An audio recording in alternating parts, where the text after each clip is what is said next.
둥글게 감겨 시작과 끝이 맞닿아 있는 실타래가 있었다. 모든 순간은 시실과 날실이 되어 짜여지며 시간은 흐르지 않고 한자리에 엉켜진다. Hello again, and welcome back to another video. I don't really make Limbus company videos. I do really want to, but like, if there's a new Canto, I have to review it. Last time I did a whole review for Canto 8, and I'll be honest, it wasn't a good review. It wasn't able to like structure my thoughts, structure my opinion about everything. It wasn't structured. I said that in the video title. Like, it was just me yapping about my mind, about what I thought about the Canto. But this time is different. During my whole run through of Canto 9, I decided to start writing down some notes, start writing down to see what I want to share, what I want to think about. And well, here we are. I did finish Canto 9 as fast as possible, and I managed to sit down, think about it, and here I am. This is just some preamble before we fully start. This was like not my most hype Canto look going up towards it, but it was pretty up there. Like, I was pretty interested to seeing what would they do for Yoshu. I am a non-book reader. I am as illiterate as most people in the world, but you know, I was pretty hyped up for like what could happen, what could be coming up in this Canto. And after such greatness that was Canto 8, I was pretty hyped to see what Project Moon will do. So here I am, talking about Canto 9.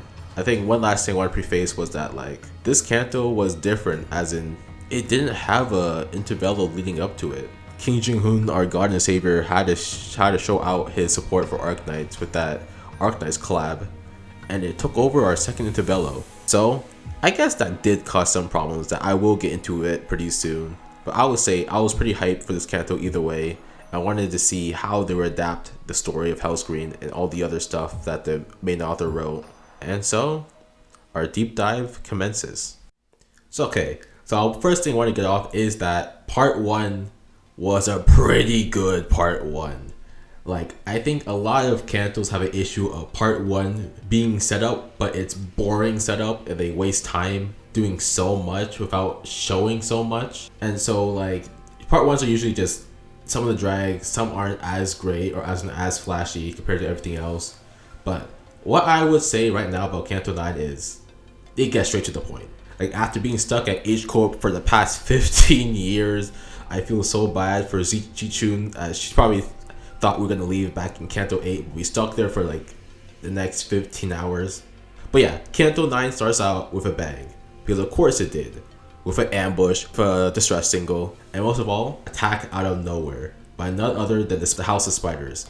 It's pretty crazy. I do want to get things off first for a moment, saying that the character designs that we're seeing right now are great. I do like how the Ring Corporis robots, messed up guys, they look creepy. They're supposed to look creepy, they're supposed to look crazy. And our first boss fight, like third node first boss fight, you know it's getting crazy when that's pretty early. It's with Lucio, the textbook. I mean, I want to say this, like, I'm not going to go in depth on characters yet. I'll mention them first beforehand, and when they start like dropping like flies, because this is a Project Moon game, I would like finish off how I feel about them. But Lucio is a pretty cool design. It's a pretty cool character. Just starting off, him having Charon like captive and making everyone feel a bit more scared. Except for Yoshu. Yoshu doesn't care two craps about like he have a hostage. But you know, the Lucio fight, it wasn't that hard of a fight, and it tells you to read. So I love reading.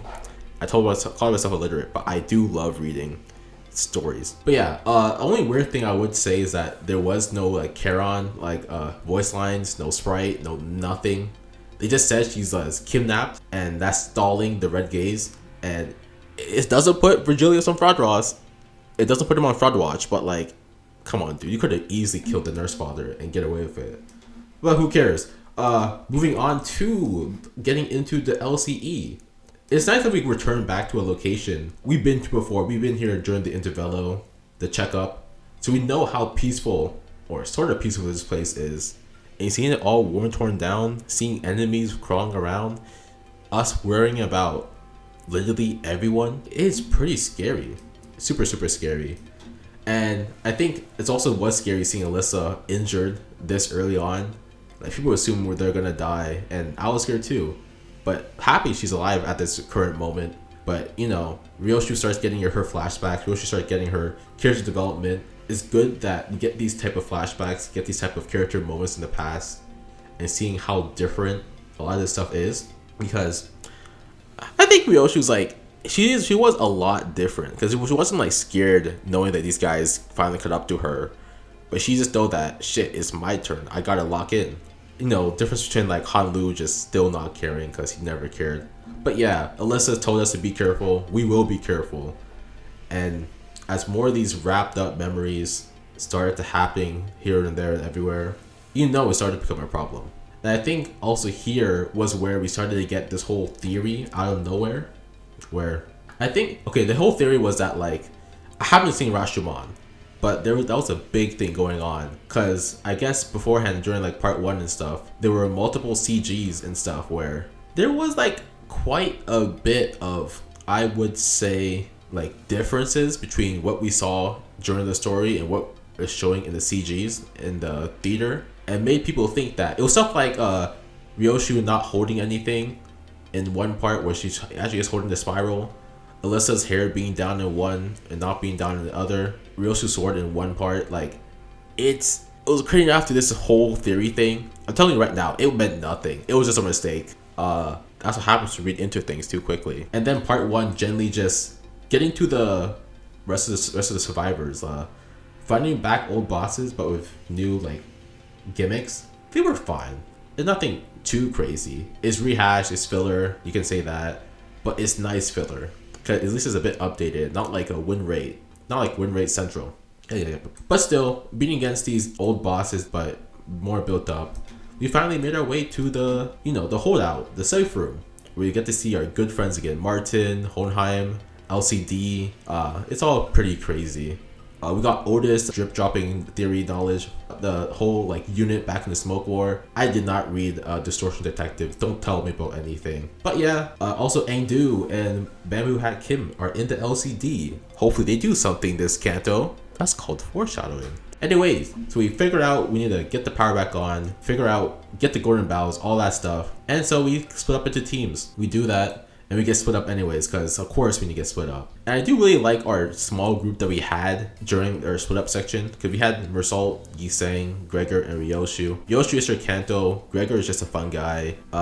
Yiseng talking about how he did smoke before, that's pretty funny, but he couldn't hold it in. You're not supposed to hold it in, Yiseng. Only fault I have is like Mersault still didn't talk. Like we're in a group of 4 or 5 now, and they're still not talking. Like, come on, Mersault, give us something. Your Canto is next, man. Your drama's coming up next. You need to do something. Yeah, I guess that's really it for like part 1. We keep moving on. We try to reach the Golden Bows. Every other character are getting issues where like the nurse fathers start popping up everywhere. We get to see our first look at Ryan, I think. Aura farming, defeating the LCA. I mean, the LCA are jobbers because they're supposed to get jobbed. But you know, Ryan's character also looked cool. And then we finally get our finale of part 1, which is the apprentices of the Ring and the Pinky. Now, I do want to say this as well. These guys also look cool. I do like Ryan's like design. Ryan's design is simple but nice, and his attacks and skills are clean, easy to read, and different. And Albina of the Ring is also cool. She's like more flashy and a lot cool to like. She just has a cool design. Both of these guys have cool design. I love how they bicker near the end because they're part of the different fingers after all. Of course, it's not gonna be like super allies, but who cares? We also get to see the Pinky nurse father. I mean, yeah, the Pinky nurse father, which, you know, she looks weird. She looks creepy. I wonder what her deal is and what makes Ryoshu hate her so much. That'll all be explained later. And like, I guess like more and more flashbacks also keep on happening, which is pretty good. We get to see more about Ryoshu's character, more about Ryoshu's like past. It did suck. And we're going to read more into how much it super sucks in the very end. But right now, it's good enough like foresight and introspective for us to start thinking. That whole Rashomon thing that didn't go anywhere. But seeing the apprentices of the Thumb, the Pinky, and the Ring all stepping our way. These guys are powerful also, so that these guys aren't pushovers, not like bosses that don't mean anything, because they also are integral to the story. Not like a certain cough cough, certain Canto. I'm talking like you, Canto 7. But yeah, I think one last thing before this part is that like, thank goodness these guys look different. The main issue we all had in Canto 8 was that the Heishos were boring. I did not care to anything about the Heishos. Sure, they're meta defining, sure they work so well together, but their design are so boring. They all look the same, they all do the same thing. You counter first turn, you get gluttony, resonance, and then you win the fights. They're so boring. They're so boring. But having these fights with a much smaller center gap, like you only had 4 centers against these guys, so we were able to use like different centers and the different identities. Now that like, you know, we can't really like beat everything with the same team comp, which is pretty cool. But yeah, part 1, we lose the Bows as the Pinky Nurse Father leaves with the whole thing, replaces it with cigarettes that Ryoshu remembers, even though Ryoshu isn't smoking anymore, which is a good detail. Ryoshu stopped smoking, but for what reason? I guess we'll understand later in part 2. But yeah, overall, I skipped a lot of stuff, but it really was just build up, but it was good build up. Not that much fluff, a lot of flashbacks to understand Ryoshu's character, seeing this LCD and the LCE with Hohenheim, Martin, telling them that Alyssa's still alive was pretty nice, so they understand that she's okay. LCD preparing to also aid us, also like, you know, alluding to stuff that could happen in part 2, and having our centers split up to seeing different types of groups. We get to see that you're down but not undefeated. But I guess part 2 will truly show what's the store, what the House of Spiders really does, and how much more powerful they are than us. Oh yeah, before I fully start part 2, I did forget to talk about how we did see the Thumb Nurse Father after she was fighting against Virgilius. You do see a bit more of them, but they don't really do much that part 1. All they do is just stall out Virgilius, make sure you can't do anything. My baby boy Lucio got hurt. We start off part 2 with, I guess only reason, I think I want to start with like a main issue of part 2 that will go into part 3 as well. Since everyone's so split, you have to keep jumping around of different perspectives. We have to see the group with the LCE, what they're doing. We have to see what LCD are doing. It's just a whole issue. But all we know that right now is the Pinky Nurse Father does have the Golden Bowels, and we have to chase after her. So after running past the 2 apprentices, we start making our way towards her. And of course, running through her, we get to meet 2 new characters. Ravi, who does not matter, and Sora, who does matter. I won't say anything about them yet. They're just new hires to the company who came in on the same day there's a huge attack. Of course. I would say Sora does have a cool design, but wonder why I said that. Huh. I will also want to mention that we also do get to see the both middle Nurse Father and the middle apprentice, Kira and Matthias. The whole middle getup is cool, and these characters do seem cool as well. Kira being this game head, just like your average gamer girl who does absolutely nothing but whines and thinks everything is a game. You know those type of people.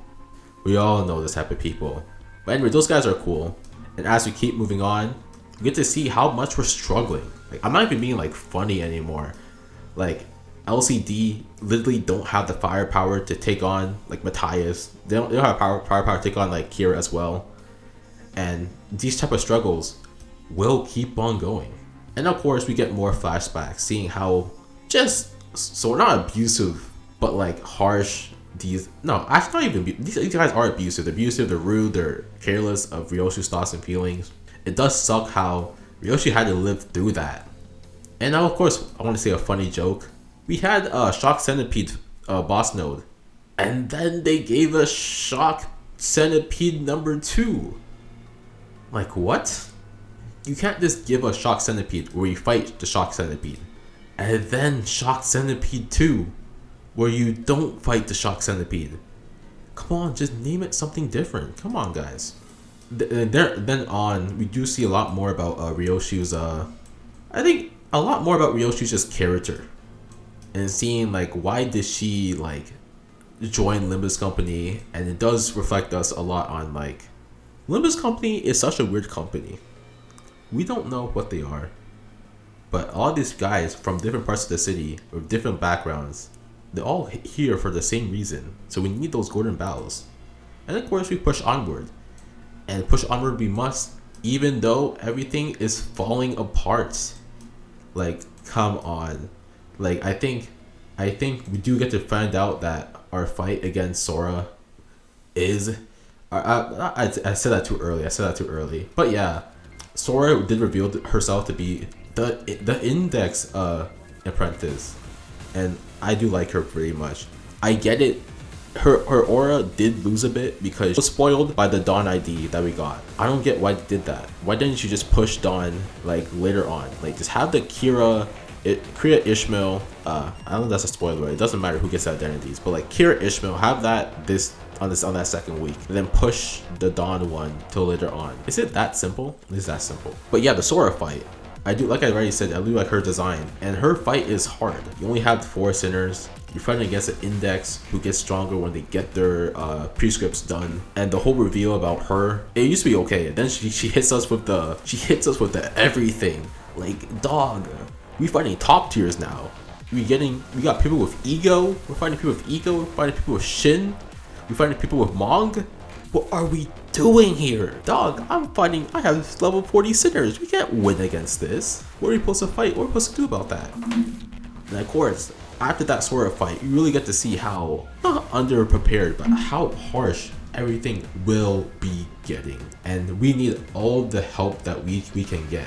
And so, I guess, you know, more things coming on that we did get our butts saved by one of the alluding I did back in part 1. We do get to see what they're alluding to, what Moses and Ez were alluding to, with the sudden change, with a sudden second win after a fight against Sora, with a crazy new member joining the fray, is Vespa. I thought, oh cool, it's Vespa. I knew about this guy, he's pretty powerful. Luckily, shouldn't be that much different. Is that a color fixer? Yeah, I was pretty hyped. We got a new color in the city, the yellow harpoon. Isn't that crazy? Like, that's how you know that things are wrapping up. We need color fixers out of nowhere to start saving our butts. It happened once with the Indigo Elder, and happened again with Fragilius back in Canto 6. But we need more of these guys. This is a brand new color fixer coming to save us. And he got relics, he got Shin, he got all that stuff. And even though you can still lose that fight, the fight was still hard. Because you need to be able to keep on clashing and keep up with how things are going. But even after our fights against against Sora, the other teams weren't doing that well. I would say LCD was struggling as they threw everything, including the kitchen sink, against Matthias and Kira. I mean, Kira went down because she can't read like most of us. But like, I think also that Matthias was just such a brick wall that Moses and Ezra couldn't do anything. They had to keep on sacrificing so much trying to get him down. Like, those abnormalities, they didn't work. Aangdu lost her arms because she thought that she could control a sword. Rip Blade Lineage. Where's Bamboo had a kid when you need him? But those guys are struggling. And also, I want to talk about this one as now. You get to see the Ring Nurse Father. And he's creepy. He's scary. He's everything. Everything that we should be worried about. And this one came up with pretty scary stuff. I would say that 932, a beautiful hue of teal, was a pretty good reading node, cause it's just so well thought out. When the Dante is not nearby, the sinners cannot use any of their identities, so they're stuck at base against a Nurse Father, who's most likely a Maestro. And so, terrible discussion starts to set in, and including this discussion of Don Quixote having to remove her shoes and using her blood fiend powers. That's a scary thought. We already know that she can't control her powers anymore, and knowing that could create multiple issues. And so, of course, Foss and Heathcliff and Hohenheim argue all that type of stuff, and everyone's pretty scared about like what could happen. And as all these other teams are failing or going around, Dante decides to have the great idea to summon everybody using a broken Malkuth ability, messing up everyone's plan. Everyone who was already struggling against their own respective fights, Dante made it worse. That's a mistake on Dante's part. It doesn't matter. Because we don't even with the power, we didn't even win anyways. But we messed up LCD, who was now undermanned against Matthias. He messed up Hohenheim and Martin, who were now undermanned against the Callisto, the Ring Nurse Father. So sacrifices had to be made. I mean, after a fight against Sora, Vespa immediately, using her soul guidance, Vespa immediately ran towards help LCD. But what about LCE? A tragic scene plays. Hohenheim and Martin had to do one final dialogue on saying who should do what, or to build more time to restore the power. And Martin wins out, using his fairy light ability to charm, to they basically distract the Ring Nurse Father, to giving Hohenheim more time to get the power back on. And so a beautiful hue of teal shone out, giving Hohenheim more time. Hohenheim yet again loses a co-worker. That's kind of sad. What isn't sad is the memes about the beautiful hue of teal. Like, yo, is that teal? Damn. It was funny though. It was funny though. Like, a beautiful hue of teal. It's tragic. Rip Martin, my GOAT, my OG. You were cool. I thought you were gonna live like Alyssa, but like, it was a worthy sacrifice. It was a worthy sacrifice. And it's tragic. And so Dante, using the summoned identity of the sinners, tried to do one last fight against the Pinky Nurse Father, Shiomi Yoru, which I would say as well, pretty crazy design. I love the pure white and blue and her glitchy effects. Her fights wasn't that hard. It was a forced loss. You know, it didn't matter in the end because we can't just fight a Nurse Father like that. And so we lose in the end. Dante couldn't handle it, and then she leaves away. We lose the Golden Bows. Nurse Father Ryan also leaves as well, carrying Sora. I mean, Sora was kind enough to still like us, to say that, hey, we should free up all those guys that were trapped with the spiral thing. And it was Ryoshi's birthday. Pretty tragic. Well, not pretty tragic. You know what? No, not the tragic thing. I would say the most tragic thing is after that is Ryan basically saying, hey, Ryoshi, I love you. If you want to come get everything back, you have to come to the House of Spiders. We're waiting for you. And here's something to get you moving. And he drops a safe. Ryoshi, even though this was Ryoshi's Canto, second she saw that safe, that's it. Her composure, her sense of self, it all just went away. All she needed to do was try to open that safe to see if what she had in there was still in there. And as she opened up with a desperate, I don't know how to say this, but like, she opens it up, nothing's in there.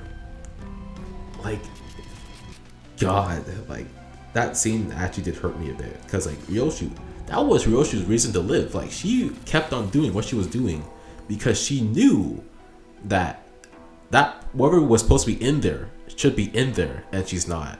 That's just tragic. It's just tragic.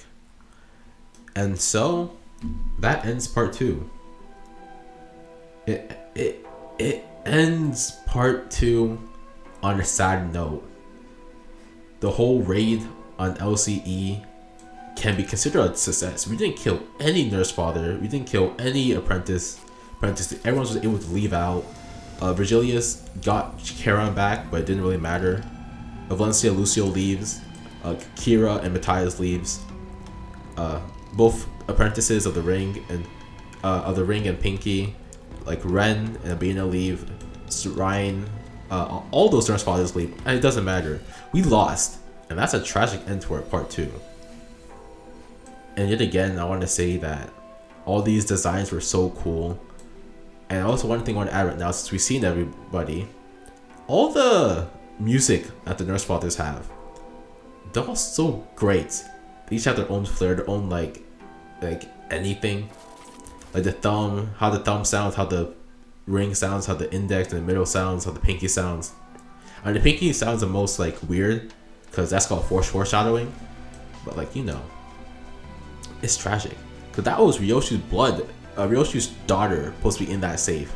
That's not even a spoiler. That Ryoshi's daughter was supposed to be in that safe. She put her in there because she knew she'd be able to handle it, and it didn't matter because she's not in that safe anymore.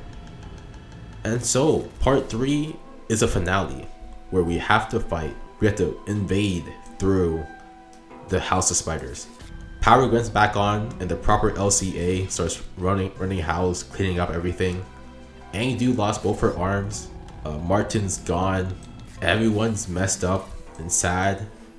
Virgilia's got Charon back, but really, it's a sad thought. Like, I think this is like one of the best part 2s ever. It's up there with like Canto 6 after the back-to-back bosses were reveals and the sudden end relating to Heathcliff's distortion, and up there with Canto 8 as well with the whole like GQ fight and the whole dungeon. Like, this part 2, it had a lot, and it's supposed to feel that we were on the back foot the entire time, and it felt like it. We were doing every last play in the book. Like, Moses tried to do every last play to stop Matthias, didn't work. Only Vespa came and just stalled him out. Virgilius was stalled out and couldn't do anything. We used a full-on ability to try to get to the Pinky Nurse Father, didn't work. It was just sad. But that doesn't matter anymore, because now we're heading to part 3, the finale. There, we can finally start talking about characters, finally start talking about what it all meant, and what does it mean for the Spider House and that Spider's thread. So yeah, part 3. Actually, I do want to say one last thing, because I think it's pretty funny. I know it's pretty sad what I was talking about beforehand, but I would say it's pretty funny.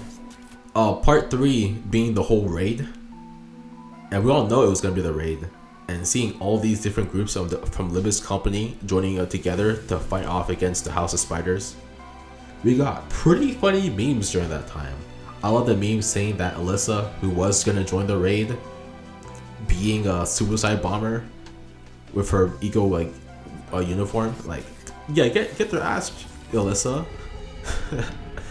And also stuff like, people said that Bamboo Hatted Kim will come in and also help us around, like being dropped in like Freddy Fazbear. Like, that's also funny. But we're gonna need all the help we're gonna get. This is a House of Spiders. The Nurse Fathers are all like great tears in their respective fingers, and the apprentices are nothing to snuff at. And Ryoshu waking up, she knows what she has to do now. She needs to get her daughter back. Her daughter of her own blood. And so we head off to part 3 for the finale awaits. This is confusing.